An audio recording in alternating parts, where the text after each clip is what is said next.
ask you one of my son's questions. He's worried that adapting for a movie will destroy his image of the character that he's built up in his mind. What would you say to him?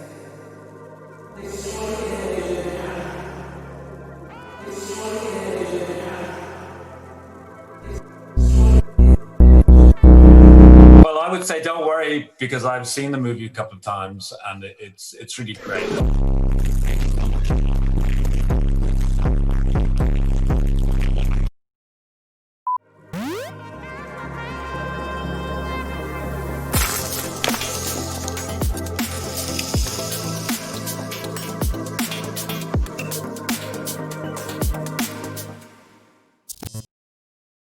Hollywood is notorious for its lazy book adaptations. They have figured out that people are so eager to see their beloved book series adapted on the big screen that they'll buy a ticket even if the reviews are miserable. This is why legitimately dreadful films with a popular source material can still do reasonably well at the box office, and many of the audience members are so brainwashed that they'll talk themselves into thinking that what they saw was actually good, because the thought that there is any way to abuse their beloved source material is too distressing to fathom. I am, of course, excluding the rare Lord of the Rings or Harry Potter, which actually do justice to the source material without devolving into a trite, glossy mess of special effects and famous actors. But more often than not, those good adaptations become source materials in themselves for remakes, and once Hollywood found out about that, it essentially discovered how to make infinite money. Walt Disney Pictures, being the biggest film studio in the world, is no exception to these lazy shenanigans. In fact, they have arguably perfected the process to the point where people still think Disney has some kind of credibility when it comes to adaptations, despite proving time and time again just how bad they are at it. But because of the lack of other new film releases to hide behind for obvious reasons, and the fact that Disney's new movies are now free to view with a Disney Plus subscription, our mousy friend has been caught with his red button trousers down, in the case of at least one film, Artemis Fowl. Well, you used to believe in magic, you believed in the goblins, and you believed in the trolls. All I really want is to believe in you.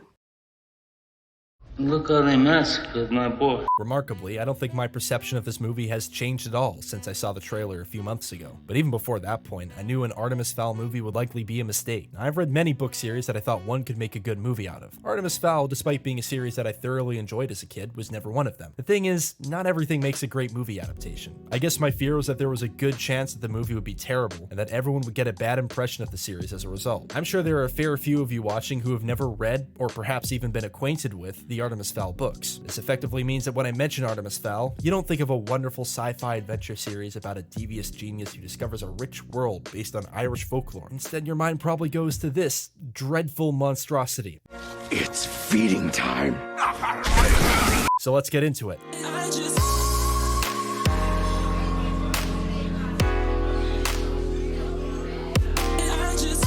Artemis Fowl was doomed from the beginning because of various foundational issues. First, let's talk about why this movie should never have existed in the first place. First of all, the initial book, Artemis Fowl, was released during the genesis of the Harry Potter craze. For like a solid decade, people were absolutely obsessed with J.K. Rowling's Harry Potter series. The genre of children with some kind of special abilities or powers and a magical world became very saturated very fast. Although the movie rights were purchased quickly before ultimately landing with Disney, Artemis Fowl was effectively in development hell for about 17 years. The film was to be directed by Kenneth Branagh, a Northern Irish actor and director who's perhaps best known for directing the 2015 Cinderella remake. He also said that he hadn't even read the first book until a few weeks before being contacted by Disney. I don't necessarily fault the filmmakers for this, but clearly any excitement around the franchise had well anticipated, so we were left with several people who either kind of remembered the books or hadn't been exposed to it at all before heading the project. The next mistake was in the structuring of the movie. You see, the first Artemis Fowl book was pretty short, at around 280 pages. This is in the same ballpark of Harry Potter, which was also a pretty short book, but the thing is, there isn't a lot that really happens in Artemis Fowl. The movie does hit most of the main plot points, the troll incident, the capturing of Holly, the conflict thereafter, but then they added a lot of nonsense on top of that, which we'll get into later. The main takeaway is that the book was probably ill-suited to be a movie in the first place. I can see a 1 or 2 season miniseries for the 8 books, maybe each being around an hour long, possibly with 2-parters for the longer books. But for such a long-winded movie, it feels very uneven and rushed. The pacing pacing in this movie is downright awful. The longest scenes cover unimportant details that don't move the story or characters forward. At the same time, there's a great deal of important information that is delivered like exposition, or not even shown at all. There's only one scene where we are given a good look at the fairy world outside of the Leprechaun Command Center, and important concepts like magic and mesmerization aren't even explained at all, which are arguably the most distinguishing features of the Artemis Fowl world.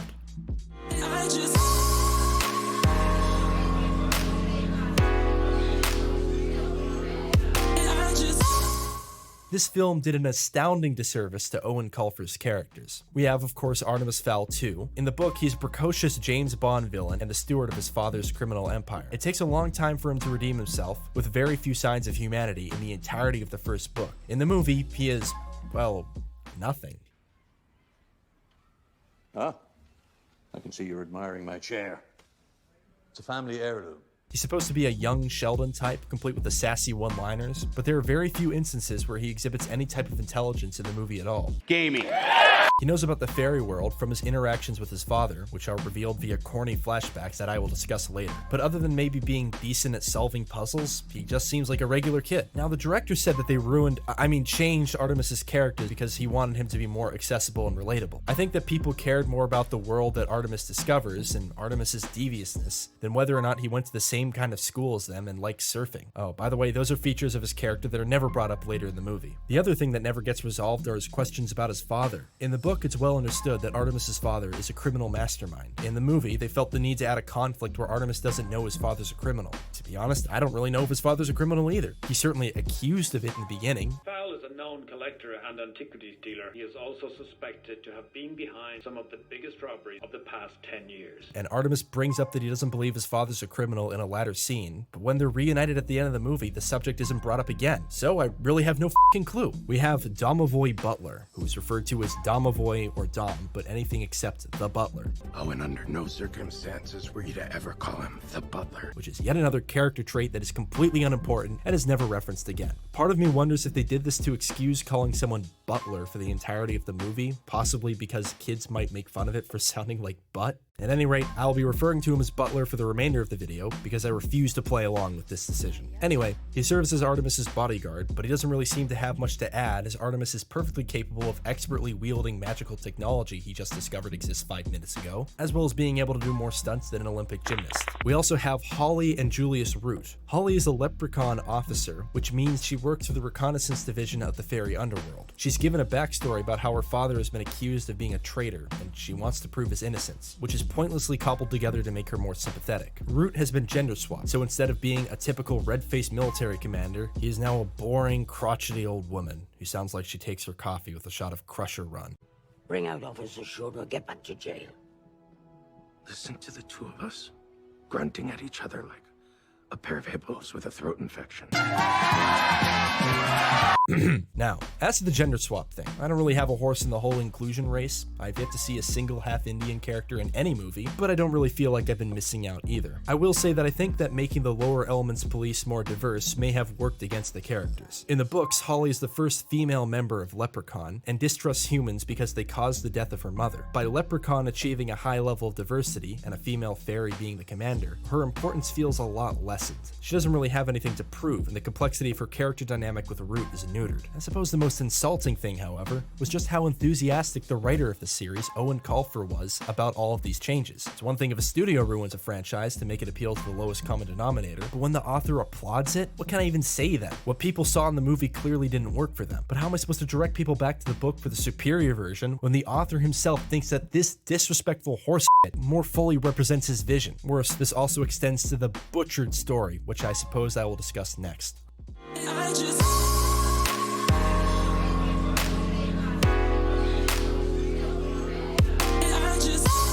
I will now explain the events of the movie in an attempt to show how this clunky disaster unfolded. The movie opens with exposition delivered by a magical dwarf character who I didn't mention earlier, named Mulch Diggums. He starts delivering a monologue in a voice that, similar to Commander Root, is the unholy love child of Batman and Olaf the Snowman. The Oculus. A weapon so powerful and mysterious, it can barely be imagined. You need Cepacol extra strength. He talks about Artemis Fowl and how much he loves Ireland and isn't your average kid and all that. So you're probably expecting that Mulch is some childhood friend of Artemis or something, or Artemis at least unloads his backstory on Mulch at some point. As we're going to see, Mulch actually barely interacts with Artemis, so he's the complete wrong person to give the backstory of Artemis. Better yet, he's going to continue to narrate over the events for which he was not present for the rest of the movie, including extremely specific details such as Artemis cloning a goat and naming it Bruce. So already this doesn't make any f***ing sense. It is at this point that we hear from Artemis Fowl for the first time, and The problem is that I know the textbook reply to any question you may choose to ask. Okay. So, I like to consider myself above bullying children, so consider my comments directed more towards the director and the casting director than Farida Shah, the actor.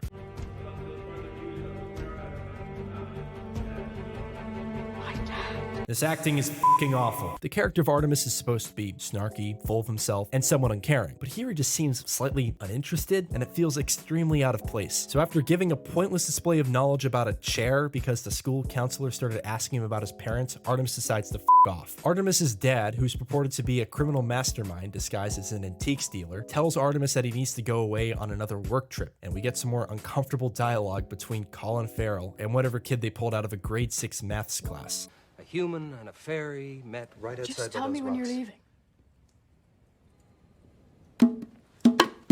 Artemis, too, hasn't figured out that his dad is a criminal yet, apparently, even when his dad casually mentions that he's trying to keep his son safe. I'm not really sure why you'd need to keep him safe from a chest of drawers from the early 1800s or whatever other antiques he says he deals in, so if I were Artemis, I'd probably be a little suspicious, and as much as this may shock you, I'm not a genius. The next day, Artemis finds out that his father has gone missing by eavesdropping on a comically loud conversation from Butler and a news broadcast. Then Artemis receives a phone call from Opal Cowboy, who's holding his father for ransom, and gives Artemis 3 days to find something called the Aculos. Now, it may surprise you, but if this movie wants to become a glorified fetch quest, be my guest. But you should understand that this makes absolutely no f***ing sense. First of all, Artemis has no idea what an Aculos is. As we will find out, it is a stupid MacGuffin that can destroy the world using fairy magic. But at this point, Artemis doesn't even know there's a such thing as fairy magic. So he is the wrong person to find this thing. It would have made a lot more sense if Opal had kidnapped Artemis II, the son, snatch him while he's catching a wave or cruising around on his one wheel, and dangle him in front of Artemis Sr., who actually knows where the Aculus is. Then he and Butler start looking in his father's secret artifacts room to see if they can find any information on it, and they go to look for his dad's journal to see if he wrote anything about it. I wouldn't know where to begin to look. Could your father have ever given you a clue as to where to start? He never told me how to start. But he may have told me how to end. What? It's at this point that we are shown the underground fairy world. It might not be the most creative imagining of the fairy underworld, but from a technical standpoint, it actually looks pretty decent. Then again, for a $125 million movie, it would be nice to have more than one scene showing it, because except for a few establishing shots later in the movie, this is pretty much the only look we get into the fairy world outside of the Leprechaun Command Center, which is pretty much your standard high-tech headquarters. Artemis decides that the only way to find the Oculos is to capture a fairy and to get them to help him. Conveniently, Officer Holly Short has been assigned to find a troll that's wreaking havoc on the surface. The plan is for Butler to stake out a tree that Artemis's father saw Holly go to once, but how do they know that Holly will be back there anytime soon? In the book, it had been something like 4 years since she had last gone back to the tree, and Artemis had been watching it for 4 months. It's literally been a day. So, Holly defeats the troll while Artemis reads more from his dad's journal. His dad mentions something about the rumors about him and thefts, and expresses uncertainty that Artemis is ready for the truth. These are dangerous times. I've lost a friend, and soon Artemis will begin to know the rumors about me and the thefts. Is he ready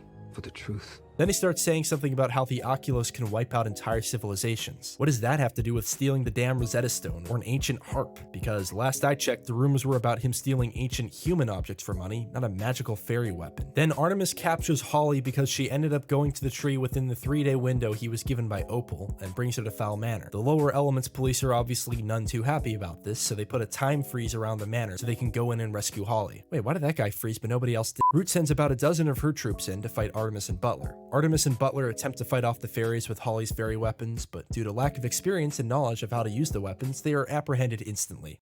Just kidding. Apparently spending 5 minutes with technology that you didn't know existed until 10 minutes ago is enough time to kick the collective asses of a highly trained fairy army. So after trying literally nothing, Julius Root decides, F it, guess it's time to negotiate. What's your name? Artemis Fowl. Ah. So that explains it. Who the f else would he be? You're in his goddamn manor. That sounded kind of like Bill Burr. Here are my terms. Bring me the Aculos, and Officer Short goes free. I beg your pardon. You heard me. The Aculos. In one of those pots. From under a rainbow, I presume. Do you accept Reddit karma? Unsatisfied with Artemis's lack of reasonability, Root decides to enlist the help of Mulch Diggums, which is all according to Artemis's plan apparently. The kid's plan was fiendishly clever. He just had to get me in the house because he knew the truth about dwarves. We can't resist treasure. Supposedly, Artemis has such a galaxy brain that he not only knows that they're going to send a dwarf into his house, but somehow he figures out that the Aculos is inside the house too. This is the only conclusion I can draw here that makes any sense. For all we knew, hell, for all Artemis knew, the Aculos could have been anywhere on the entire fucking planet. I guess his father, who cares oh so deeply about Artemis's safety, has decided to keep this highly sought after artifact inside the house after all. This has nothing to do with your father. Look at you with that grin. Thinking you're outsmarting 12 seconds later. Can I trust you? You'll have to. You have no choice. What? Why does he have to trust her? She's his fucking leverage. Then we get to the tunneling scene, where we are cursed with this wretched, gruesome display. Seriously, what the f***? It's feeding time. I can't watch anymore.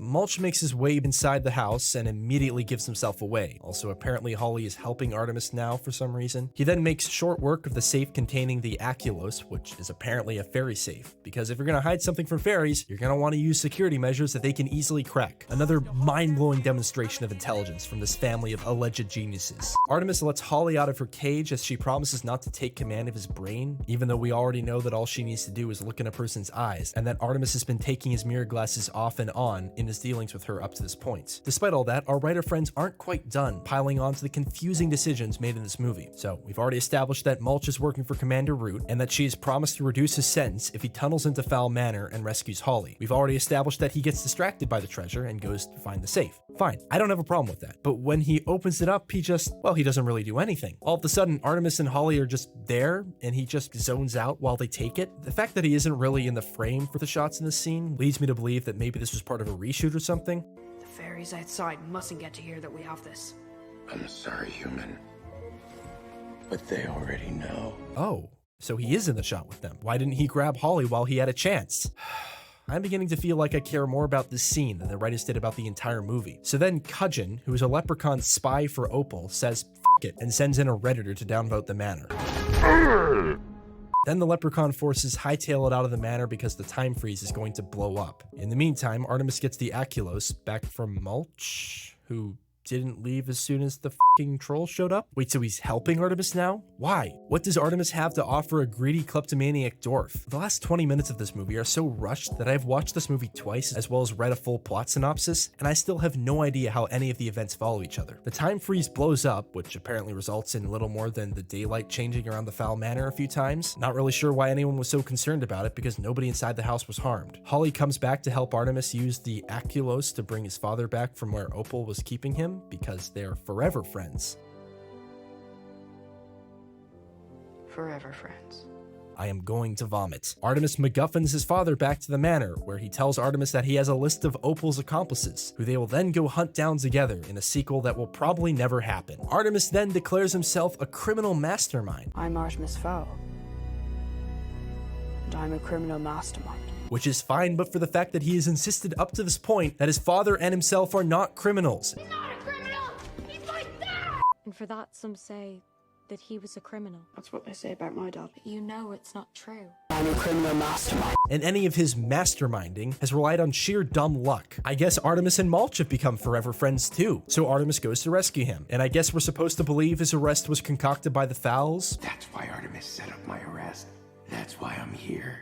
He figured you'd have to believe me. But to what end exactly? To expose the magical world to humans? Keep in mind, this is a human prison, not a fairy prison. Or maybe just because the writers were too lazy to write a story that explains itself naturally and wanted a convoluted way for a character to narrate it. Fuck it, it's feeding time. That's pretty much where the movie ends. Barely any of my questions have been answered at this point. In fact, I probably have more. Like, why is Leprechaun helping the Fowls after the events of the manor? Sure, Artemis coughed up the Aculos, which he wasn't supposed to have in the first place, but they also exposed the existence of magic to the MI6. If Artemis's father's work was to keep the Aculos out of fairy hands, why do they need to be criminal masterminds to do so? Why is Holly, an officer from Leprechaun, helping to break Mulch out of prison if he still has time to serve? It's obviously not to put him into a fairy prison, otherwise Holly would have avoided his arrest entirely. And what value does Mulch have to offer Artemis and his father? He's a dwarf who's good at finding treasure. How is that gonna help? Maybe I can have a fairy do a memory wipe on my brain so I can forget I saw this desolate movie.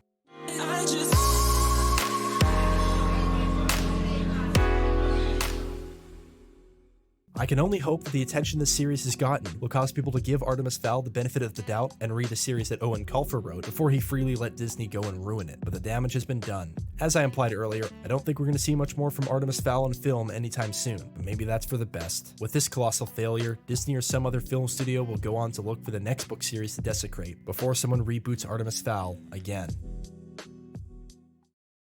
It's feeding time.